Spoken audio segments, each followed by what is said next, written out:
東京でバーチャルリアリティを体験したまなみのりさ。日本の地方にはリアルに異空間を楽しめる場所が。彼女たちが向かったのは東京駅から新幹線でおよそ2時間の場所にある富山県。やってきました、富山県。見てください、この景観。なんか時間の流れがさ、ゆったりしとるように感じるよね。そうだね。東京とも全然違うね。ね、このギャップがまたいいね。東京の次はここ富山県の魅力に迫りたいと思います。彼女たちがやってきた絶景の場所は後ほど紹介するとして、富山には先人たちの知恵が詰まった文化や技術が感じられる場所が盛りだくさん。富山に来たらまずチェックしたい場所、一つ目は南砺市井波。綺麗な街ですね。ありがとうございます。ほらこんな彫刻とかね。あそこに表札に木彫りの動物がありますね。これはね、このうちのお父さんの干支の彫刻。おじいちゃんとお父さん。犬とイノシシ。ここの主さんの干支を象徴してるんですか。すごいでしょう。初めて見ました。井波は木彫刻の里と呼ばれ、複雑で立体的な彫刻は日本の有名な寺社仏閣、さらに全国の和室にある欄間と呼ばれる場所にはめ込まれる伝統の技なんです。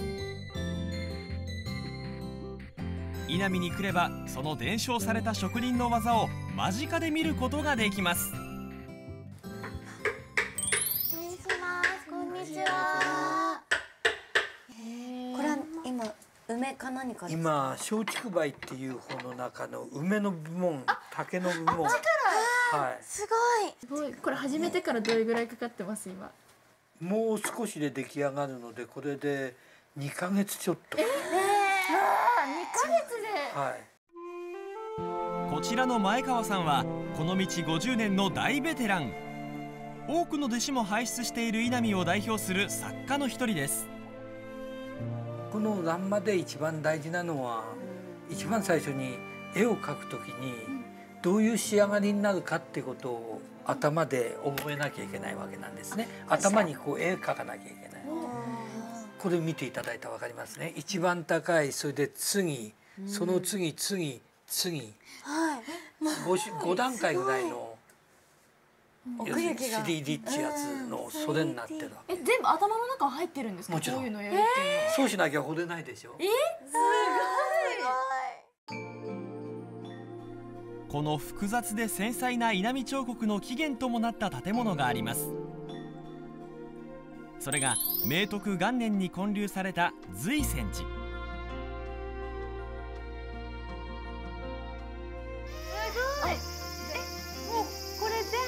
稲見彫刻なんですか？全部が扉とかも全部。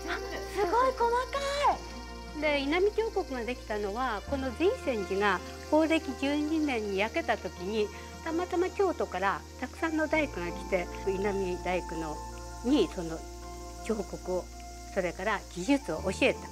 これが稲見彫刻の始まり。じゃあその前、焼ける前は普通だったんですか？そう、何もそういう彫刻はなかった。寺院の装飾を手掛けることは職人たちにとって非常に名誉なこと。技を競い合った職人の作品が今でも生き生きと息づき、現代の職人たちもアイデアをもらいにたびたびこの寺を訪れるそうです。では今から稲見彫刻の木彫刻体験できますので、今ご案内します。頑張ってやってくださいね。こちらの古民家ではヒノキをのみで削り、ぐいのみと呼ばれる日本酒を飲む器を作ることができます。教えてくれるのはこの道25年の職人西村さん。3人とも生まれて初めて持つのみの使い方に悪戦苦闘。これ以上いっちゃいました。いっちゃう。あれめっちゃずれとる。逆からこれが真ん中。作業すること1時間。なんとも個性豊かなぐいのみが完成。先生、この3人の中で一番センスがあるぐいのみはどれでしょうか。どれでしょうか。難しいですよね。三者三様なんですよ。どれも、一番一番っていうか、どれも見るところが違うんで難しいですけども、弟子っていうことになるとこの思い切りのいいこれがちょっと良かったかなと思います。やった富山で伝統の技が息づく町は他にも。3人がやってきたのは高岡市。高岡市で作られているものといえば、パリ万国博覧会に出品されたことから世界でも知られるようになった高岡銅器。およそ400年前に町の繁栄のために鋳物師が呼び寄せられたのが起源で、青銅色の大仏に象徴される高岡銅器はさまざまな金属加工を得意とし、花器、仏具などの鋳物に彫金を施す腕利きの職人がこの高岡市に集まっているんです。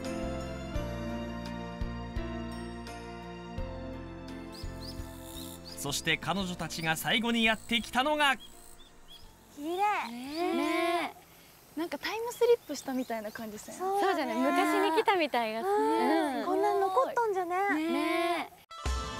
ここ五箇山の合掌造り集落は1995年にユネスコ世界遺産に登録された場所で、1500メートル級の山々に囲まれ、冬には2メートルから3メートルの積雪がある豪雪地帯。そのためこの小さなかやぶき屋根の家には先人たちの知恵がたくさん詰まっているんです。お邪魔します。一軒の家の中を見せてもらうことに。すごい広い。この家はね、300年前に建てたんですが、5階建てになっております。5階上はね、このはしごから登ると4階まで登れます。早速上の階も見せてもらうと、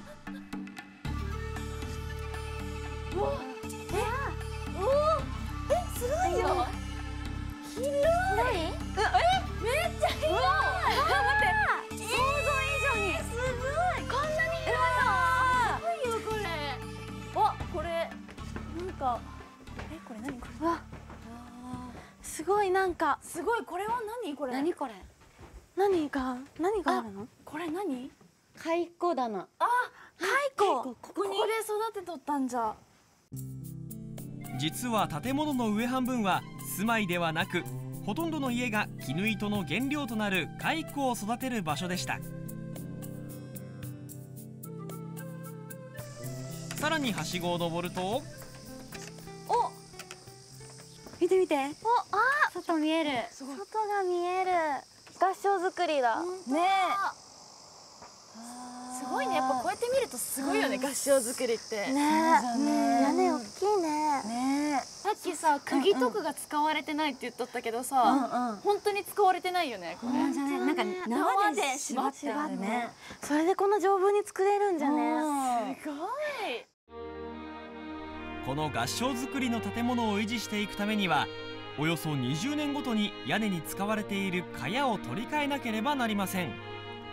運が良ければ吹き替えの作業を見ることもできます。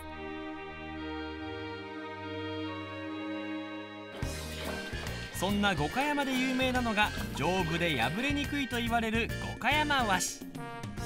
こちらでは和紙作りを体験することができるんです。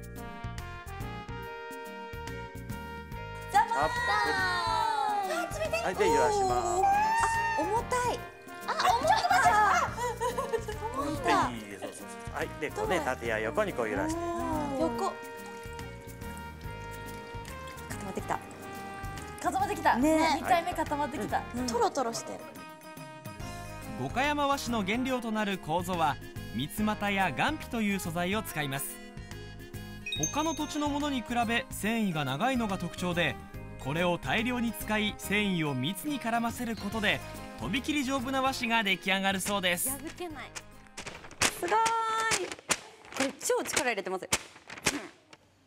和紙作り体験は20分ほどで完了。できまし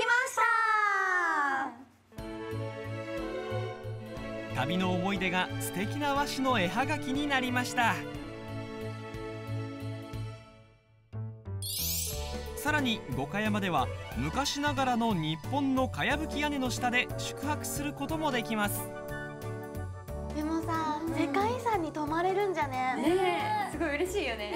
ちょっとしかもさ、緑も多いしさ、外暑いけど、ここすごく快適じゃない？確かに風通しいいもん。自然の風だけでね、こんなに過ごしやすいって。不思議なことに雨漏りはせず、夏はクーラーいらずの涼しさ。地元の食材を使った料理もいただくことができます。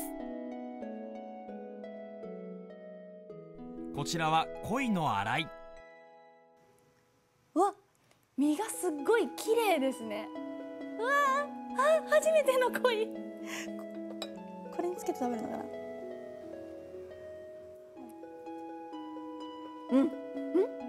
ちょっとコリコリしてる感じがありますね。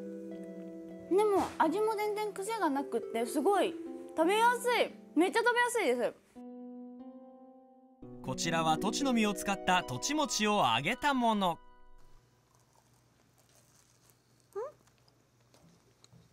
サクサク。揚げてあるから外サクサクなんですけど、中が甘いです。食べやすいです。めちゃめちゃ美味しいです。こうして世界遺産のど真ん中で贅沢なひとときを過ごした3人。季節によって移り変わる絶景。五箇山は東京とは違った時間を過ごすことができます。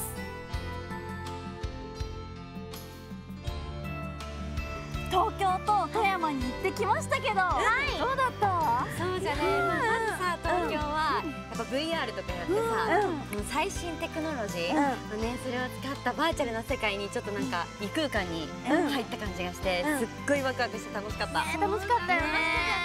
でさ、富山はさ、このなんか人生の大先輩の話がすごい聞けて、なんか深かったね。そうだよね。五箇山のさ、タイムスリップをしたかのような、そんな場所にこう実際に身を置くことができて、すっごく楽しかったよね。本当楽しかった。皆さんにも体験してほしいです。ぜひ皆さん体験してみてね。待ってるよ。待ってるよ。